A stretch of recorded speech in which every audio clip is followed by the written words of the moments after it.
7 weather with meteorologist Vivian Gonzalez. Good morning, South Florida. We are waking up to partly cloudy skies. It actually looks really nice outside.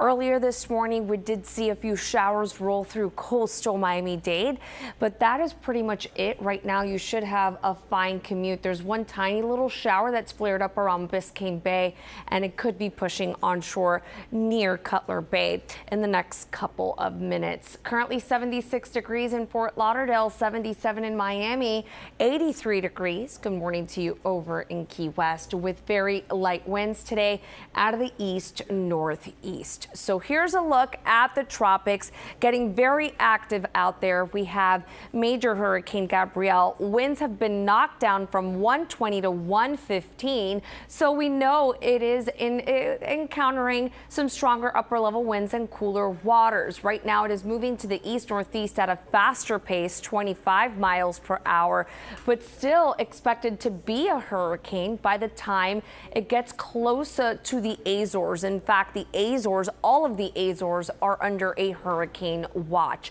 It will start to lose tropical characteristics heading into the upcoming weekend and early next week, but remain a strong system producing winds in excess of 40 miles per hour around parts of Portugal into Monday and Tuesday. Now here's a look at the rest of the tropics. We have two areas of interest. Both of them have a high chance in developing.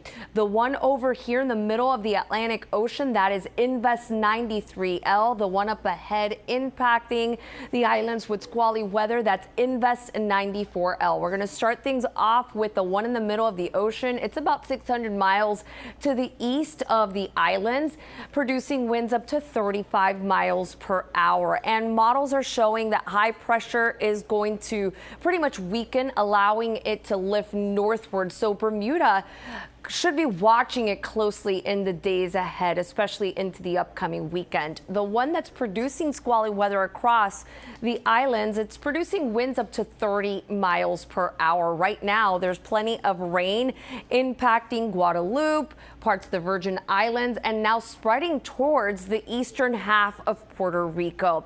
And this is what preliminary models are suggesting, that it's going to continue moving through the islands, Hispaniola, eventually by the end of this week, and then be in the vicinity of the Bahamas early in the weekend. And then we're going to be timing out a system pushing into the eastern half of the country, and timing that out will determine whether this impacts South Florida, the eastern coast of the United States, and how strong it will be.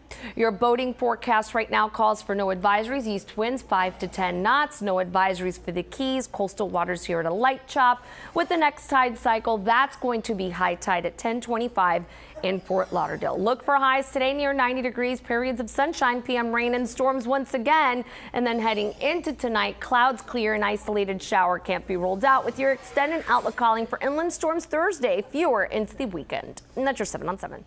7 weather with meteorologist Vivian Gonzalez.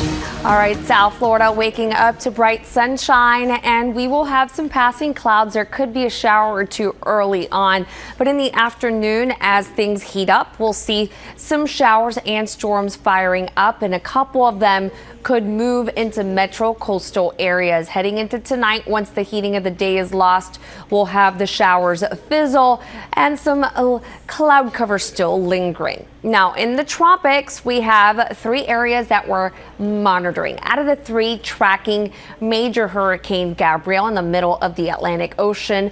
That one will be approaching the Azores tomorrow. They are under a hurricane warning. And then we have these 2 disturbances, both in designated Invest 93L and 94L. 93L is located in the Atlantic. 94L producing a large area of rain and gusty winds across the Virgin Islands and Puerto Rico. The rains will spread into the Dominican Republic by tonight.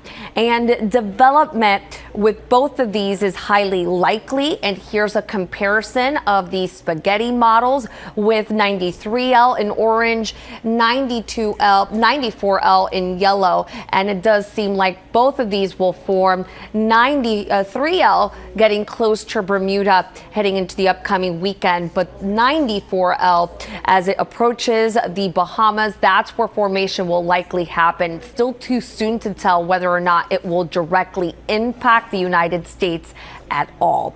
No boating advisories are currently in effect. Biscayne Bay smooth, Florida Keys at a light chop. Coastal flood statement is still in effect for the upper Florida Keys, and the next tide cycle will be high tide between 10 and 1 o'clock. Highs today near 90, heading into tonight in the upper 70s to low 80s, with your extended outlook calling for fewer showers and storms in the days ahead. That's your 7 on 7.